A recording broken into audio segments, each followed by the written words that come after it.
Mheshimiwa Mwenyekiti, naomba nianze maelezo yangu kuhitimisha kwa shukrani. Kwanza ninashukuru sana wewe pamoja na wasaidizi wako kwa jinsi ambavyo mmeendesha mjadala huu kwa umahiri na umakini wa hali ya juu.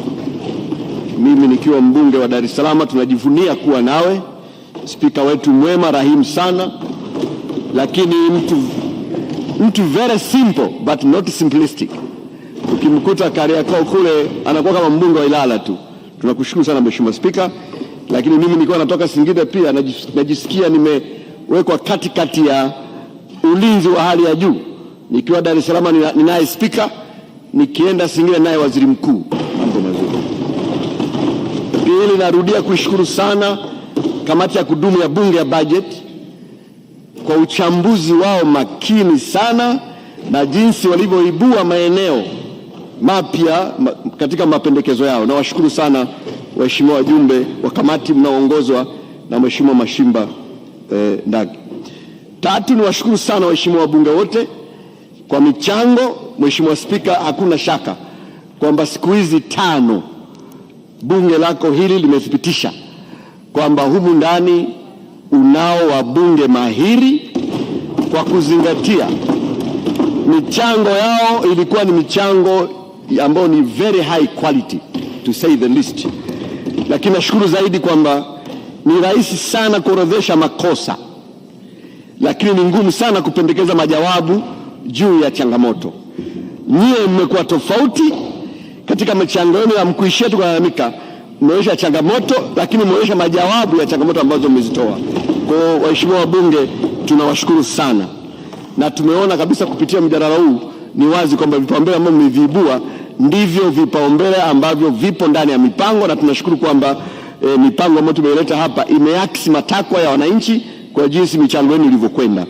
Mheshimiwa Spika, kwa ujumla wake sekta ambazo zinazalisha fedha, watu wote hapa wamezungumzia umuhimu wa kuwafanya Watanzania wapate fedha na tumeeleza sekta nyingi, lakini kwa nifanye summary kidogo. Tunazo sekta 3 tu kimsingi ambazo hapa nchini kwetu na duniani kwetu zinaweza kuzalisha fedha. Hakuna shaka, sekta ya kwanza ni sekta ya kilimo. Mpango, kitu kipya ni kwamba mpango unazungumzia kilimo cha biashara, na tumefanya vile kwa sababu tatizo ambalo tumekawa la msingi tumekuwa ni kuwa na kilimo cha kujikimu. Tunataka tutoke hapo twende kwenye kilimo tupate chakula kwa maana ya kuhudumia tumbo, lakini tupate fedha kwa maana ya kuwa na fedha mfukoni. Kwa hivyo kilimo cha tumbo na kilimo cha mfuko, ili watu wetu wapate fedha kutoka kwenye kilimo. Hicho ndicho kitu kikubwa sana ambacho mpango tumeeleza hapa, na nyewe mmesema aina mbalimbali ya mazao na kadhalika na kadhalika. Kwa hiyo ni eneo kubwa. Lakini sekta ya pili ni swala zima la ufundi, teknolojia na uzalishaji viwandani. Kwa huku ndiko ambao tunamaliza rasilimali kutoka kwenye kilimo zinaingia kule, zinafanywa agro processing, unabadilisha kilimo, mazao yale kuwa bidhaa, unaongeza thamani, unaweza kaiuza, na tunazo rasilimali mbalimbali hapa za kupeleka kwenye viwanda. Kwa hiyo ni eneo kubwa. Hapa pia ndio tunaongelea habari za ile inaitwa knowledge based industries kama vile IT na kadhalika, ubunifu, zote zinaingia hapa. Na la mwisho ni huduma, service.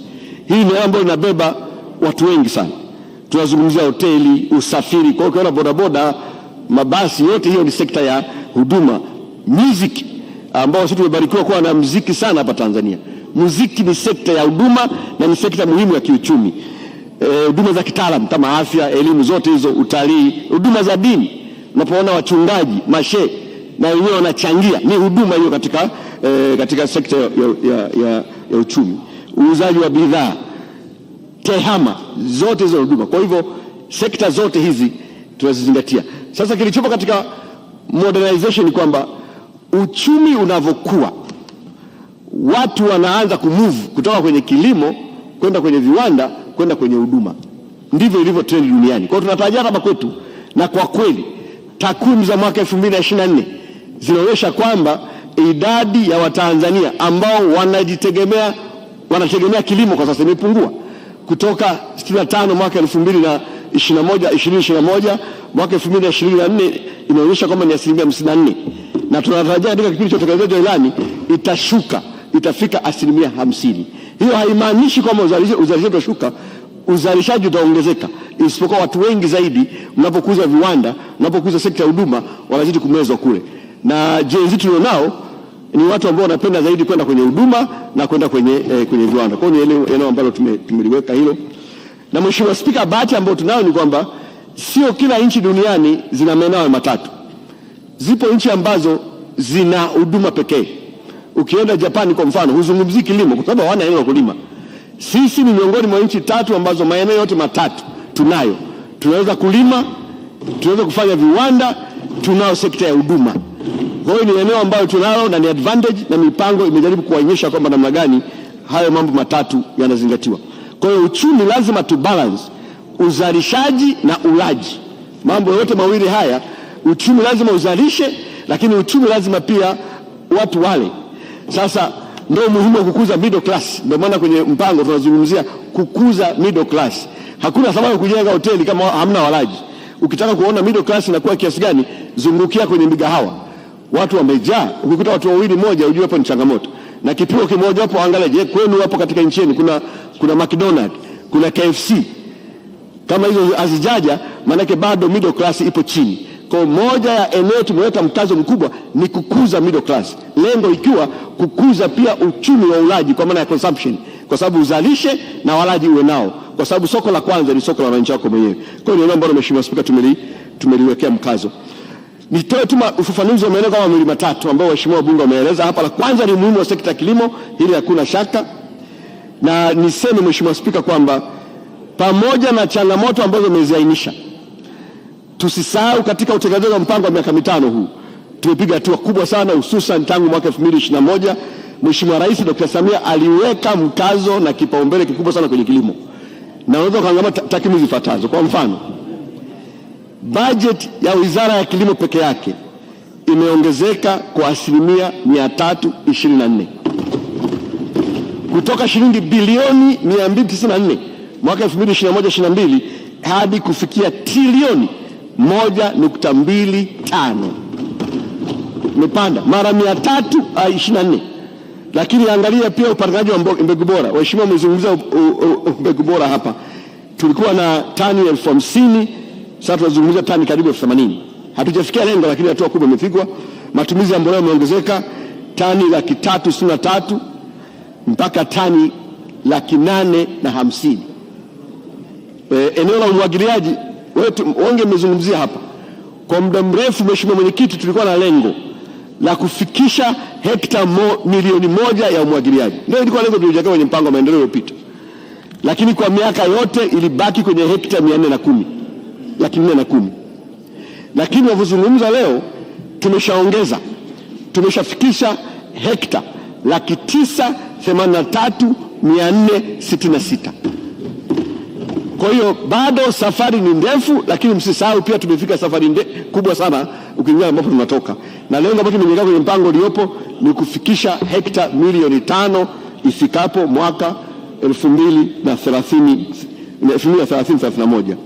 Kwa kimsingi, Mheshimiwa Spika, Mwenyekiti, ajenda ya kilimo ni ajenda ya kudumu kwa CCM na ni kipaumbele mama kwa rais wetu Mheshimiwa Dr. Samia Suluhu Hassan. Na ukitaka kuthibitisha hilo, tazama, amewateua makada bora kabisa. Waliokabidhiwa sekta ya kilimo ni waliokuwa makatibu wakuu wa Chama cha Mapinduzi.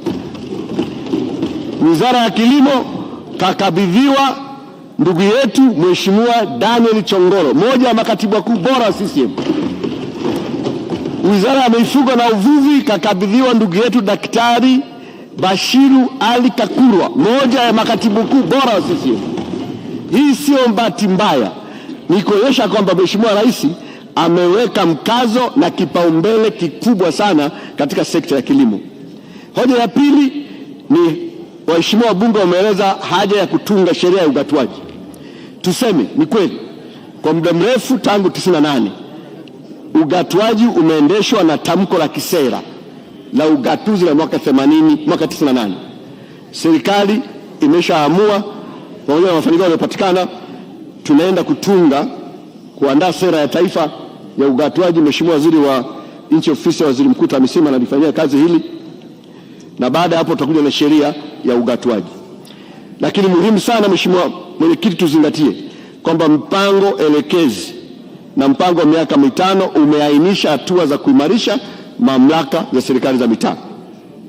Kikubwa sana lazima tukubali kifikra, kimatendo, kimwenendo na kisheria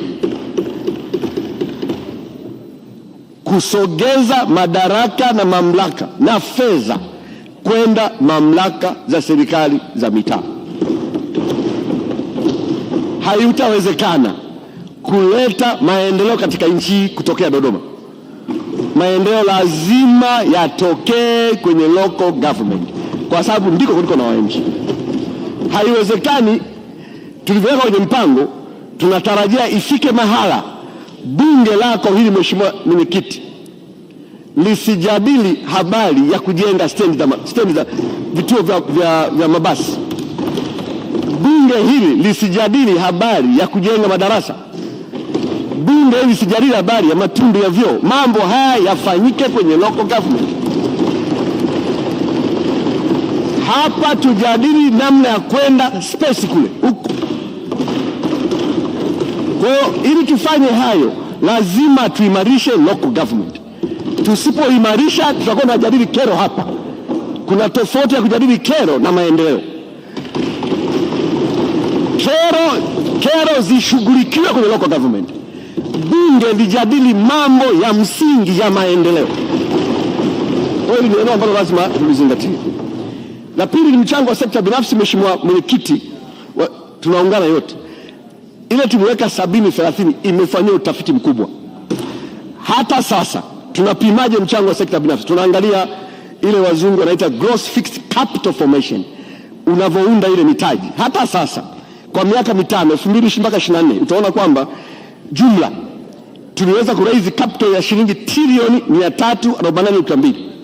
Sekta binafsi trilioni 241, sekta ya umma trilioni 103. Kwa hiyo tayari trilioni 201, hiyo ni 70% ya all the capital formation in the country. Kwa hiyo tayari sekta binafsi inachangia katika mitaji yote ya uwekezaji nchini 70%, na sekta ya umma only 30%. Kwa hiyo tayari hiyo ambayo tumeweka inaweza kutekelezeka. Na la mwisho ni swala la kutunga sheria na taasisi ya ufuatiliaji na tathmini. Mheshimiwa Bunge, sheria ambayo mmeitunga hapa ya Tume ya Taifa ya Mipango sura ya 127, moja ya jukumu lake ambalo limepewa ni kubwa, ni swala la M&E. Swala hapa ni utekelezaji. Taasisi ndio hiyo imekabidhiwa jukumu, mwenyekiti wake ni Mheshimiwa Rais. Muhimu tusimamie utekelezaji, na wizara za kisekta kazi yake kubwa itakuwa ni sera, usimamizi na vile vile M&E vile vile. Lakini mambo mengi yafanye katika shughuli za chini, na miradi sugu ambayo wameizungumzia hapa na nimshikana Mheshimiwa Ado, ili swala la LNG, swala la Liganga Mchuchuma, Mheshimiwa Dr. Samia Suluhu Hassan baada ya takriban zaidi ya miaka 20 hii miradi amesha unlock. LNG nimeeleza hapa, tupo hatua za mwisho. Liganga Mchuchuma imeshalipa fidia, GNT wanamalizia majadiliano, miradi hii inaenda kuanza. Mheshimiwa ameshaanza kuikamilisha. Mheshimiwa Spika, nieleze tu kwamba mipango ambayo tumewasilisha hapa ambazo ni nyenzo za utekelezaji wa dira, mipango hii imeandaliwa na Watanzania, wataalamu wetu wa ndani ndio wameandaa. Hata hivyo, ili kuhakikisha kuwa nyaraka hizi na kivi viwango vya kimataifa, zimefanyiwa mapitio na taasisi za kitafiti za ndani na nje ya nchi. Kwa hiyo tulifanya utafiti, lakini walipoandaa tulifanya external peer review, karibisha taasisi za kimataifa wakazipitia. Nataka niwaambie jambo moja. Taasisi moja ya Uingereza ilipokuja hapa, tulikaa nao, waliposoma mpango wetu na dira yetu, wakasema uchumi wenu umekuwa ukikua vizuri miaka yote ya 20, hata mkibaki hivi hivi mlivyo, mtabaki hivi hivi, mtafanya mambo kama mnavyofanya bila kubadilisha chochote, uchumi wenu utakuwa utaongezeka mara 2.5 mpaka mara 5. Na kwa hivyo mkibaki hivi hivi, ifika mwaka 2050 uchumi wenu unakadiria kwenda dola za Kimarekani bilioni 500. Lakini wakatuambia kama mkibadilisha mwenendo, mkafanya mambo isiyo kawaida, inamaanisha badala ya kutembea mkaanza kukimbia, what they called business unusual, mnaweza uchumi wenu ukakua ukaenda zaidi ya trilioni 1 ifikapo mwaka 2050. Na sekta binafsi walipokutana na wenyewe vile vile wakawa na maoni hayo. Kwa Mheshimiwa Mwenyekiti, tulipompelekea Mheshimiwa Rais mapendekezo, tulipeleka zote scenario hizi. Nilipomweleza Mheshimiwa Rais kwa ujasiri mkubwa aliamua, akachagua na kuelekeza kwamba twende na business unusual ya kwenda kwenye trilioni 1, lakini it is only possible if we begin doing things business unusually. Sasa Mwenyekiti, uniruhusu nieleze hapa kwa mujibu wa mpango ambao tumewasilisha mambo 10 ambayo lazima uyafanye ili kuattain business unusual. La kwanza, lazima tubadilishe mtazamo kuhusu kazi ya dola kutoka kuwa mdhibiti kwenda kuwa mwezeshaji. Hili ni muhimu kabisa kwa sababu, na kwa kweli tunatafakari mapendekezo ya kamati ya budget. Wamependekeza kwamba tuwe na regulatory authority moja, tuvunje zote zilizopo, tuwe na moja ili kuondoa kero. Hili ni pendekezo kubwa, tumelichukua na serikali itaitafakari tuone namna kulitekeleza. Lakini hoja ya msingi hapa ni kwamba lazima serikali ipunguze udhibiti, iende kwenye uwezeshaji. Mheshimiwa Waziri, muda umeisha, naomba umalizie. La pili, kuanza kupimana kwa kuzingatia matokeo na viashiria vinavyopimika badala ya kupimana kwa kuangalia shughuli mtu amezifanya. Hapa tunapimana sana kwa shughuli. Mtu yupo busy anafanya shughuli nyingi, kwa matokeo yapi? Kwa mpango unaeleza tuende kwenye results based performance. Tatu, kukubali kuchagua sekta chache ambazo ni injini ya ukuaji wa uchumi na kuzipa nguvu isiyo ya kawaida. Na hapa Mheshimiwa wabunge, hapa turejee mchango makini sana wa Profesa Sospeter Mujarabu Muhongo, na wale wanaodharau elimu wasikilize mchango wa Profesa Muhongo kama ni wa kawaida. Kwa hivyo tumechagua sekta chache 9 za kimageuzi na tumechagua vichocheo 5 vitapewa msukumo usio wa kawaida ili uchumi wetu uweze kwenda mbele. La 4, sawa, namalizia Mheshimiwa Mwenyekiti. La 4, kuifanya sekta binafsi kuwa sehemu ya muhimu kama tulivyosema awali. Na hapa tukizungumzia sekta binafsi, Mheshimiwa wabunge, hatuzungumzii watu malaika hapa. Sekta binafsi kama ilivyo sisi watafanya makosa, lakini tuzingatie utawala wa sheria. Sasa hili swala la sekta binafsi, mtu mmoja anafanya makosa anazomewa nchi nzima, haiwezi kutusaidia.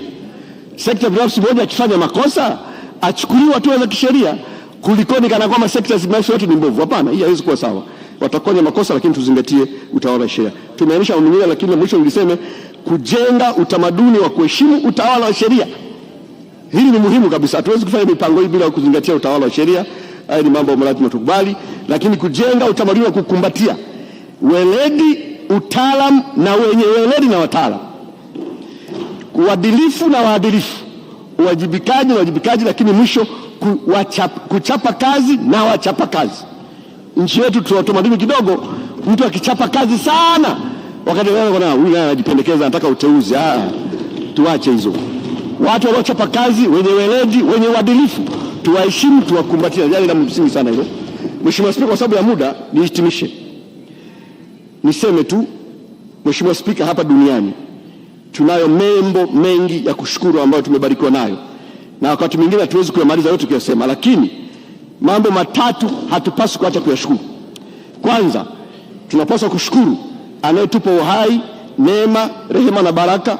Huyu ni Mungu na Mungu pekee. Pili, tunapaswa kushukuru mtu anayetupa hifadhi na kututunza.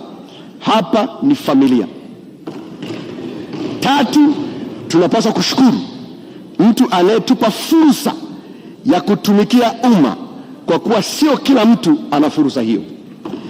Na Mheshimiwa Mwenyekiti, nitumie nafasi hii adimu na adhimu kumshukuru sana Mheshimiwa Dr. Samia Suluhu Hassan, Rais wa Jamhuri ya Muungano wa Tanzania, kwa fursa aliyonipa ya kutumikia katika serikali yake, kipekee kabisa kwa fursa aliyonipa ya kuongoza mchakato wa kuandika nyaraka ambazo zitaongoza mstakabali nchi yetu kwa miaka 25 ijayo.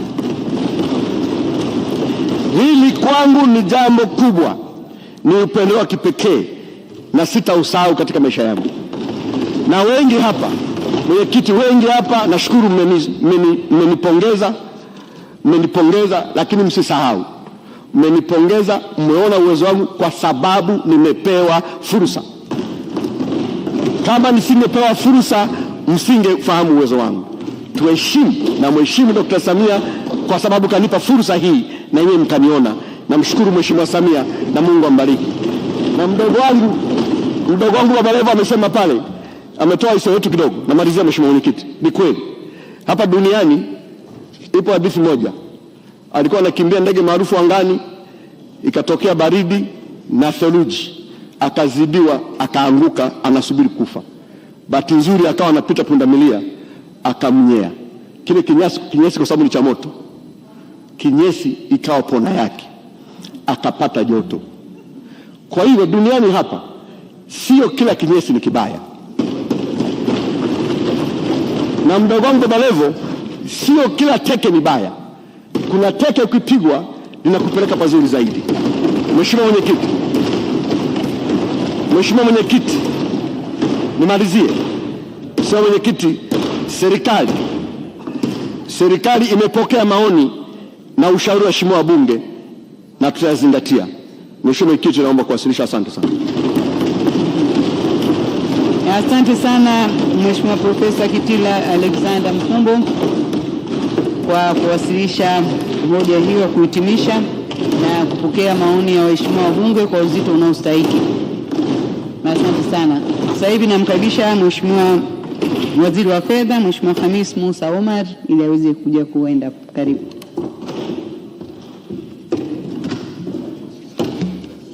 Mheshimiwa Mwenyekiti, awali ya yote na mimi naomba nianze kwa kumshukuru Mwenyezi Mungu mwingi wa rehema kwa kutuwezesha kufika asubuhi ya leo na kuweza kufikia majumuisho ya michango ya waheshimiwa wabunge katika mapendekezo ya mpango wa maendeleo na mwongozo wa bajeti.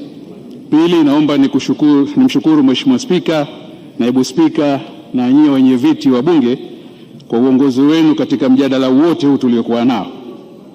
Mheshimiwa Mwenyekiti, jana ilikuwa tarehe 5 mwezi wa pili, miaka 49 iliyopita, siku kama jana, katika uwanja wa Amani Zanzibar, vyama viwili vya ukombozi TANU na ASP viliunganishwa na kuzaliwa Chama cha Mapinduzi.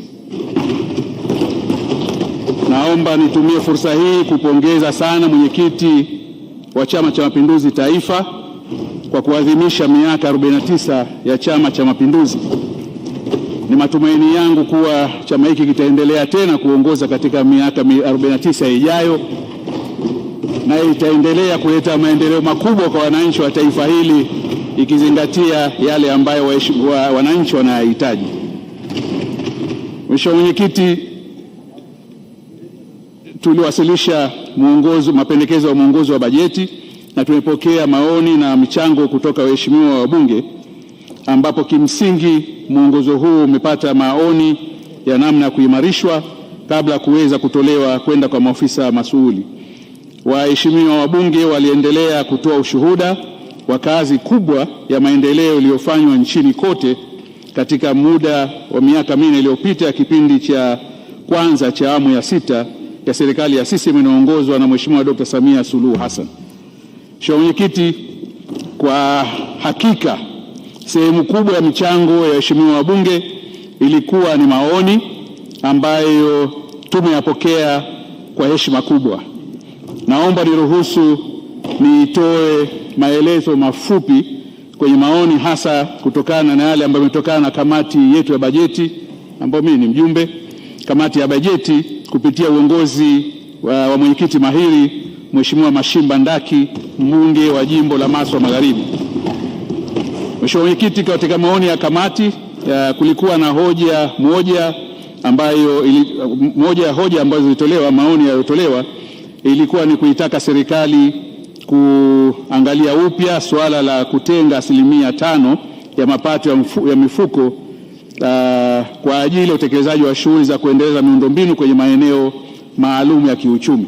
Tulipendekeza kama serikali kwamba katika mifuko mbalimbali 5% itengwe kwa madhumuni haya, lakini maoni ya kamati ikawa kwamba tuliangalia hili na ikiwezekana kuliacha.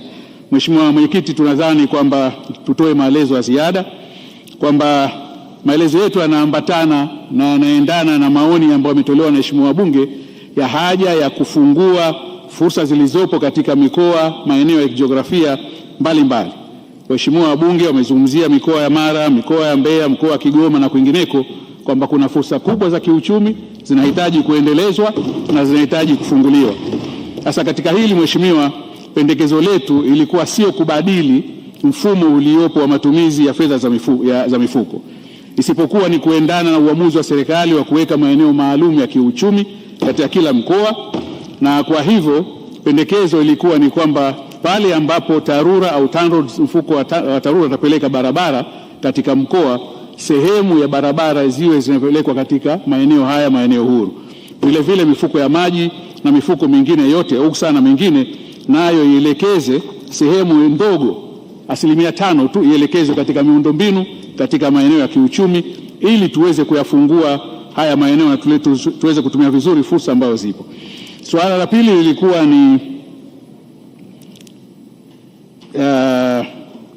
ni marekebisho. Vile vile walipendekeza, kamati ya bajeti ilipendekeza katika ile 10% ya awali kwa ajili ya makundi maalum, vijana, wanawake na watu wenye ulemavu, tulipendekeza kuongeza 5% nyingine ambayo nayo ikaonekana kwamba kuna tofauti ya uwezo halmashauri zetu, na kwamba pendekezo hili lilenge kwenye halmashauri ambazo zina uwezo pekee na zile nyingine zisubiri.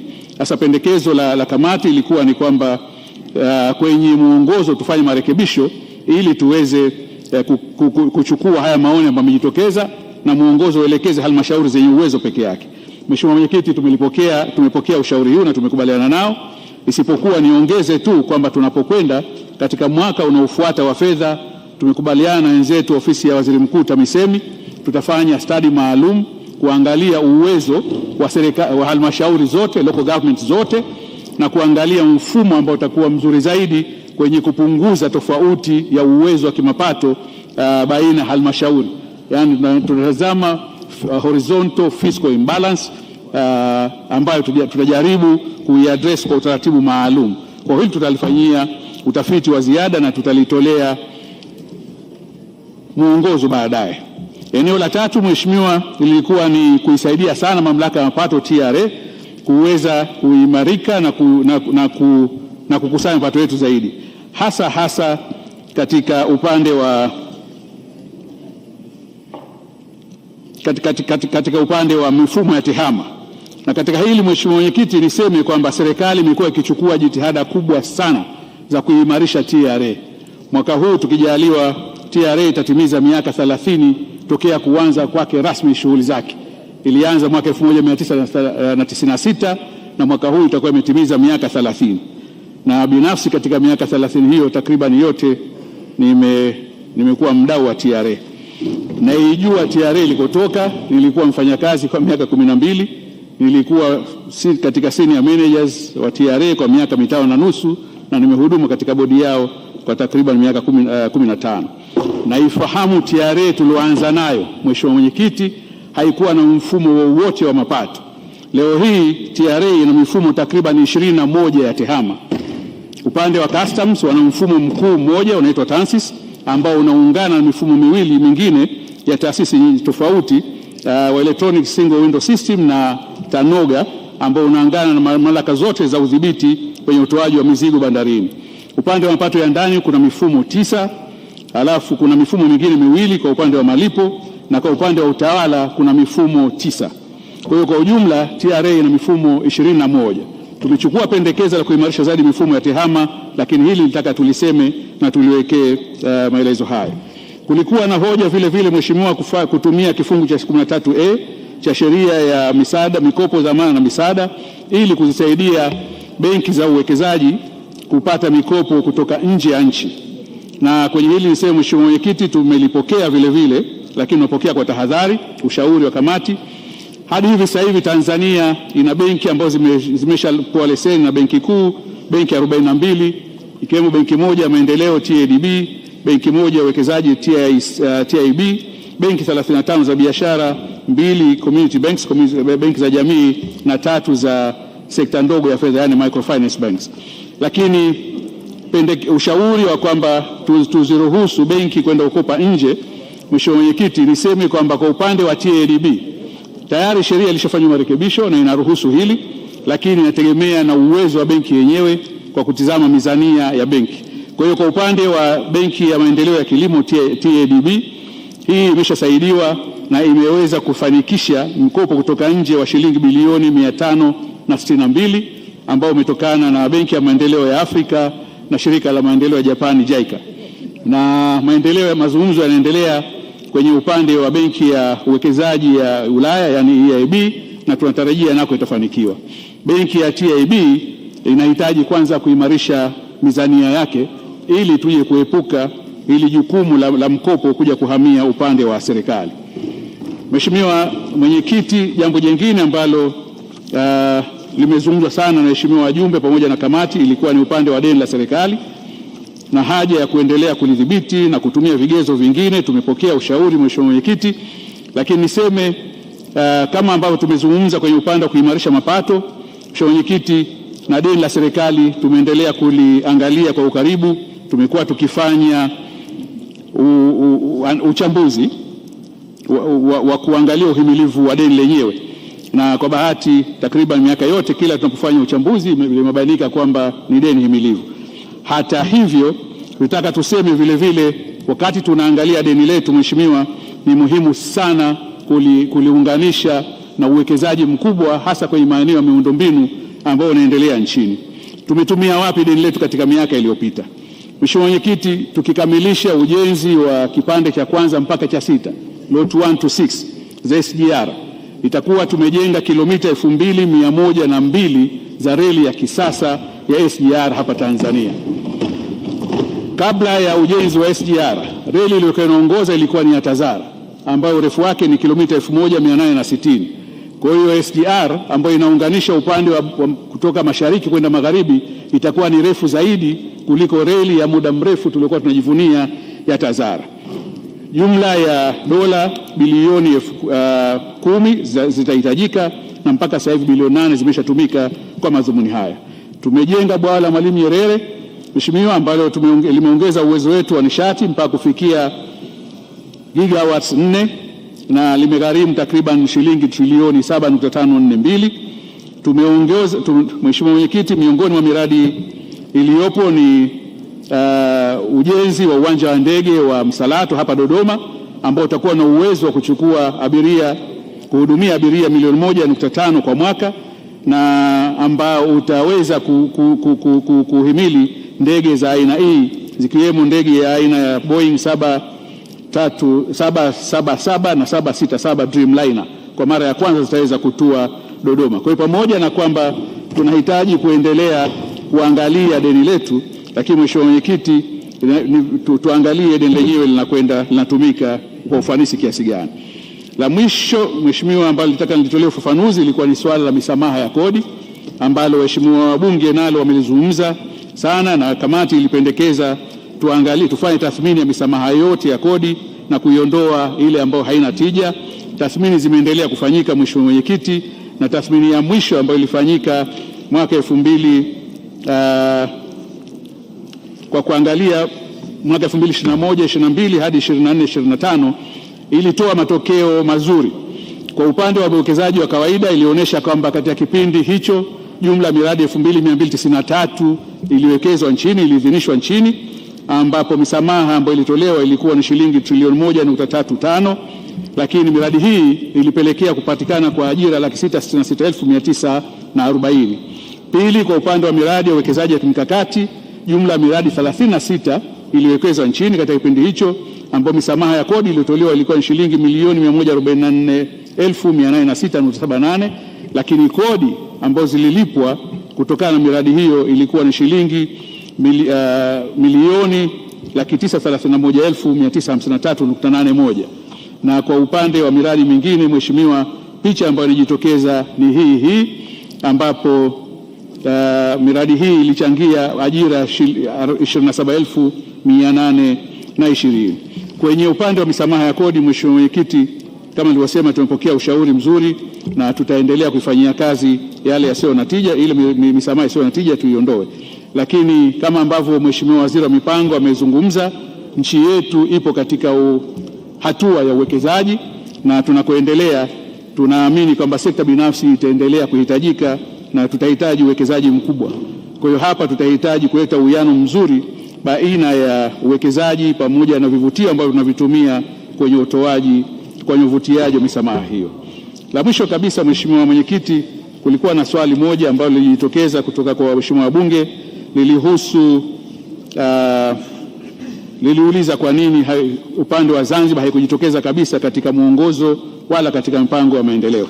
Nitaka niseme tu Mheshimiwa Mwenyekiti, kwa mujibu wa utaratibu, kwa mujibu wa katiba muungano wetu, masuala yote yanayohusu masio ya muungano yanayohusu upande wa Zanzibar, haya yapo chini moja kwa moja chini ya Serikali ya Mapinduzi ya Zanzibar, na mamlaka ya kutunga sheria ambayo inasimamia na kupitishia bajeti zake ni Baraza la Wawakilishi.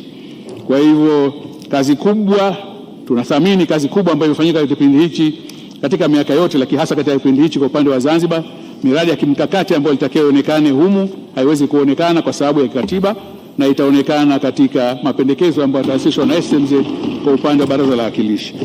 Mwisho kabisa, Mheshimiwa Mwenyekiti, serikali, niseme kwamba serikali imepokea maoni na ushauri wa waheshimiwa wabunge na tutayazingatia. Mheshimiwa Mwenyekiti, naomba kuwasilisha. Asante sana Mheshimiwa Hamis Musa Omar, waziri wetu wa fedha, kwa kuwasilisha au kwa kuhitimisha hoja hii ya mpango na kwa kupokea maoni yote ya waheshimiwa wabunge kwa uzito unaostahili. Naamini mpango unakwenda kuwa mzuri na Mwenyezi Mungu atajalia ukatekelezeke kwa vizuri. Katibu. Bunge linarudia. Bunge inarudia. Television hivi sasa bunge linarejea kutoka pale ambapo bunge lilikaa kama kamati, na Mheshimiwa Mwenyekiti, Mheshimiwa Najma Giga anarejea na kuongoza bunge tena kwa upya. Katika majumuisho yote juu ya michango ya wabunge iliyotolewa, waziri wa fedha pamoja na waziri wa mipango na uwekezaji amesema kwamba michango yote ambayo imetolewa itazingatiwa na wataifanyia kazi vile vile. Hivi sasa tunaona Mheshimiwa Spika wa Bunge la Jamhuri ya Muungano wa Tanzania Musa Azan Zungu anakalia kiti kwa ajili ya kuendelea na shughuli mbalimbali ambazo zipo hivi sasa. Karibu, fuatana pamoja nasi.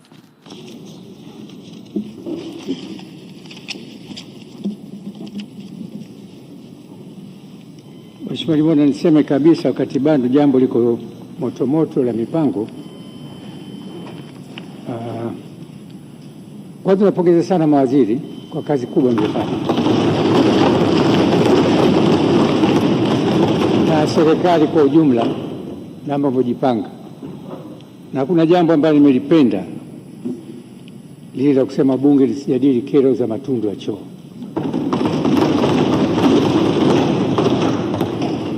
Sidhani hata halmashauri kama ya Ilala inatakiwa ijadili shida kero za matundu ya vyoo. Ilala tunakusanya bilioni 140, 140 bilioni kwa mwaka. Kwa mimi naomba sana haya mambo yetu haya. Natoa mfano mdogo.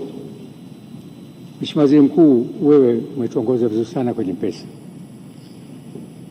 Kwenye eneo la tourism,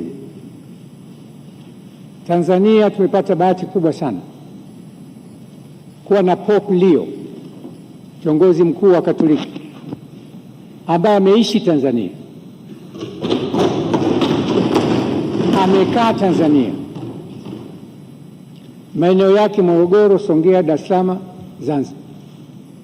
Hivi tukiweka historic religious sites, shida iko wapi?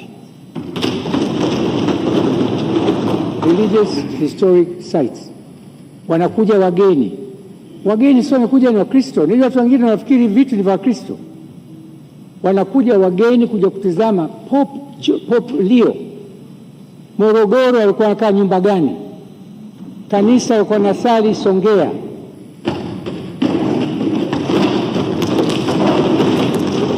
Marafiki wa Pope Leo, wazee wale bado wako, ambao wanamjua, wameishi naye. Inawezekana na gari wanaendesha ipo.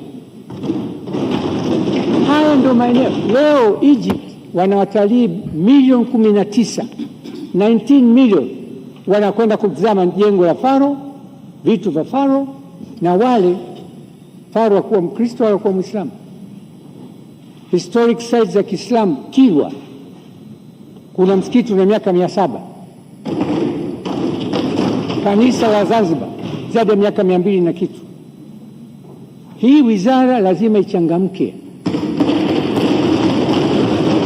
Mimi nakwambia Mheshimiwa Waziri Mkuu, if we walk this talk, tukatafuta experts, professionals, tutapata watalii wa religious historic sites sio chini ya milioni 4 kwa mwaka,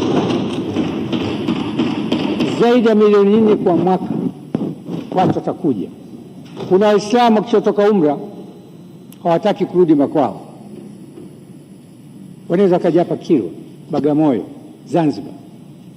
Hoja hii ililetwa zamani, kuna mnaita mambo udini. Hakuna swala la dini kwenye pesa.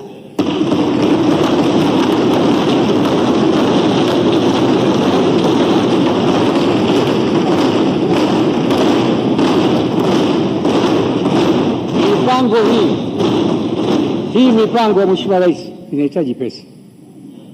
Hatuhitaji maneno wala nyimbo. We need revenue and we need it yesterday. Mimi nilikuomba sana Mheshimiwa Waziri Mkuu, kaa na watu wako, kaa na bodi yako, tujaribu kuondoa hizi frictions, unnecessary frictions ambazo tunazo. Kuna aina 3 za watu, aliniambia Profesa Kabudi. Watu nostalgia ambao bado wana fikra za kizamani, miono ya kizamani, kila kitu hii zamani hatukufanya. It is not about zamani, it is now. Kuna watu realistic, na kizazi cha sasa ni impatient. Hawataki kusubiri maendeleo yao, hawataki vijana kusubiri maendeleo yao kabisa. They want to see things working now for them. Hakuna taifa la vijana la kesho, vijana ni leo, na ni lazima tubadilike, Frictions za uchumi zimeshaondolewa kwa sima kuwa sana. Mheshimiwa Rais, miundombinu tunayo, ndege tunazo, mawasiliano tunayo, barabara tunayo, madaraja tunayo, treni tunazo. Tunangoja nini kwenda mbele? Kwa serikali tunawaomba sana, na kweli wabunge hawa tutabanana kweli kweli humu ndani. Sheria zetu bado sio friendly kwa uwekezaji, sio rafiki kabisa. Yote tunalinda hichi, mtu anashindwa kusoma andiko, kimbilio lake ya kwanza hii, kuna usalama hapa kuna hiki, kuna hiki. Sasa hivi jamani, mambo ya usalama, everybody knows everything what you do. Sasa hivi usalama, muda gani unakwenda kumpiga mwenzio? It is not about what kujua nini intelligence, it is open to everyone. Leo tunahangaika na minara yenyewe inafungwa, wala hawafati taratibu za kisheria. Mnara moja una distance maalum ili signals ziwe sahihi. Ukiweka mnara mbali, signals zinapotea. Ndio huku bwana, signal sio sababu ya nini. Displacement ya minara inafanywa nje ya utaratibu, na ukiweka mbali una transmit radiation ambayo inaweza ikaumiza watu wengine. Kwa hiyo minara ina kiwango chake cha kuweka. Kwa hiyo wafanyabiashara ili wasave pesa wanaweka minara 3 kutoka hapa mpaka kiwango ambayo inataka minara iwe 4 au 6. Kwa hiyo mimi nakuomba sana Mheshimiwa Waziri Mkuu, wewe unajua namna gani kutafuta pesa. Religious tourism Zanzibar, kuna kanisa pale linapendeza, watu wangapi wanakwenda? Israeli, how much money wanaingiza kwenye tourism ya dini? Sasa sisi tuna bahati tofauti. Pope Leo kaishi Tanzania, tuweke miundombinu, tutafute mtu aitangaze biashara. Sio unamtafuta mtu hapo na mtu sio ametazungwa mtoto wazungu, hapana. A professional branding ya kitu. Na mimi nakwambia Profesa Mwangu, Mheshimiwa Waziri Mkuu, Mheshimiwa Lukuvi, mtaona pesa zitapoingia Tanzania. Kila mwaka tutaongeza watalii milioni 4. Nchi ya jirani hapa tourism wanaingiza 24 trillion. 24 trillion, sisi 12, maybe 11, 12. Why? Morocco watalii wanaingiza milioni 16. Egypt 19 million. Ndege tunazo, infrastructure tunazo, siasa bora tunayo, wananchi tunayo, amani tunayo. Kamati ya budget, mwenyekiti nafikiri huko hapa, tutapambana mpaka hii kitu iende mbele. Serikali chukue hii hoja, tuifanyie kazi. Watu watapenda kuona Pope Leo kasali wapi, alikuwa anakaa wapi Peremio, benchi gani alikuwa anakaa. Watu watapenda kuona mashehe waliojenga misikiti ya Kilwa. Watu watapenda kuona meli iliyogeuzwa kwa jiwe na watu wa Kilwa. People want to see these things. Tunao vivutio kibao, lakini just sitting and doing nothing. Kupeleka mradi, no one cares. Mtu wa mshahara, ana gari, ana nyumba, hajali wenzake na Tanzania. Mheshimiwa Waziri wa Fedha uko hapa, Waziri Mkuu uko hapa. Wewe mtu uko very bright, intelligent, una mapenzi, una uwezo mkubwa sana. Endeni mkakae, digest this thing and see how we start. We have to start this yesterday, wala sio leo. Hivi wangapi hapa kwenye bunge hili wanajua kwa Pope Leo ameishi Tanzania? Mnajua? Wachache. Morogoro, Songea, Dar es Salaam, Zanzibar, ndio maeneo yake. Sisi Waislamu tunasema pale Maka ambapo Mtume wetu Muhammad SAW, Madina ndio ilikuwa msikiti wake, na eneo hilo kwenda kusali tunaaminisha thawabu nzuri. Kila mtu anagombania kwenda pale ibada, lakini wenzetu wanaingiza hela. Naingia hela. Kuna msikiti Abu Dhabi umejengwa miaka 13. Huu msikiti unasaliwa siku moja tu Ijumaa. Siku za kawaida ni tourist area. Kuna msikiti Morocco. Sisemi watu waingie misikitini, maana watu watatafsiri vibaya. Najua ukisema hapo utakuja hivi mtoto atalaniwa huyu hata nini.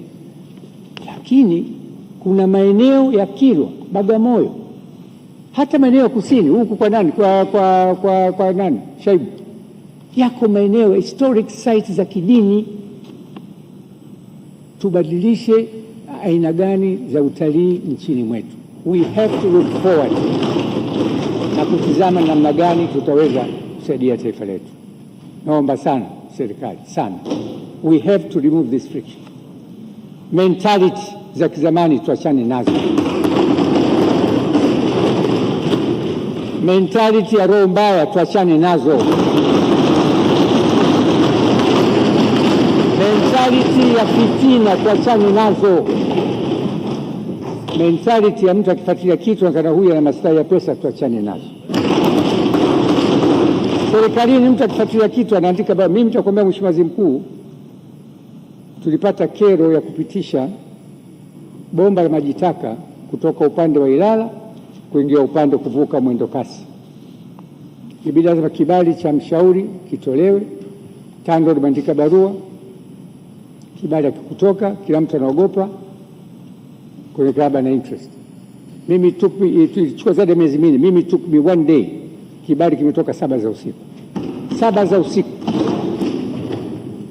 Kama mtu anasema na interest, I have interest. Interest yangu, I want to see this country moving forward. Chini ya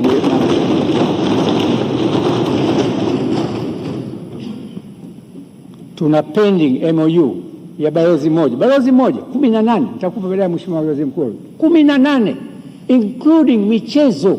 Mheshimiwa Makonda, Tumekosa viwanja vya Qatar sababu hatukusaini MOU zetu na wao watu. Tunakosa misaada ya irrigation, MOU hazijasainiwa. Nilipokutana na mabalozi, I did a lot of work for this country. Lazima tufanye kazi pamoja,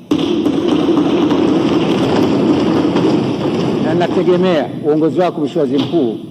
Mambo wewe kiongozi wangu, na kuomba sana, let us work together. Bunge hili litakusaidia. Kwa hii generation sasa hivi impatient.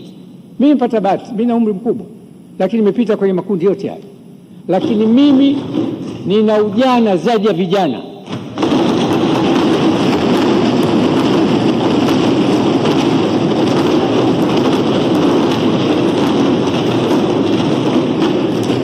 I have ujana right in my heart. Sibadilika mimi. Mwenyewe nimebadilika.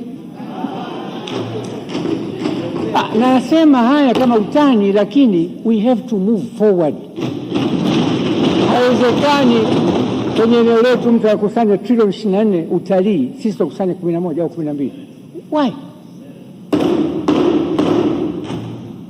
Tunduma, nimezungumza na kamishna wa TRA. He's doing a very good job. Anazungumza na counterpart Zambia. Lakini kuna Lobito corridor inaanza karibuni. With this na foleni haya ya kodi, kwa nini kusina one stop inspection? Kwa nini container ikitoka Dar es Salaam linatoa hofu tukiwa Tunduma? Why lifunguliwe tena? Linafunguliwa sababu watu sijui na nini, sijui. We don't have to do this. Na leo Mheshimiwa Waziri Mkuu, nakwambia yale makonde, usione kama kuna foleni, magari yanafichwa kwenye ICD, wanaogopa hiyo foleni. Ndio maana ile Lobito corridor, Angola, Zambia, DRC, once it is done watatukimbia. Na imeandikwa changamoto ni hizi tu, tax nini, kodi hizi, hakuna one stop center. Kwa mimi nasema tumsaidie Mheshimiwa Rais. Mawaziri mwene mna innovation, msisubiri tumpe maelekezo, na nyinyi mje na mbinu zenu.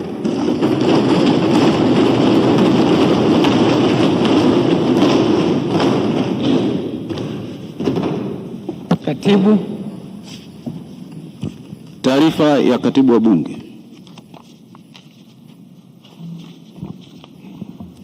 Mheshimiwa Spika, kwa mujibu wa kanuni ya 37 kanuni ndogo ya pili ya kanuni za kudumu za Bunge za mwaka 2025, naomba kutoa taarifa kwamba shughuli zote zilizowekwa kwenye orodha ya shughuli za mkutano wa pili wa Bunge sasa zimekamilika. Hoja kuahirisha Bunge. Mheshimiwa Waziri Mkuu.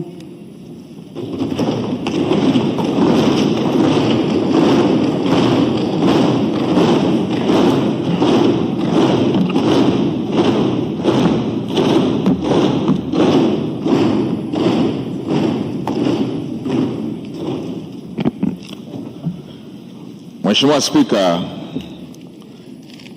awali ya yote na mimi niungane na wenzangu kumshukuru Mungu kwa kutujalia afya njema hadi leo tunapohitimisha shughuli zote zilizopangwa katika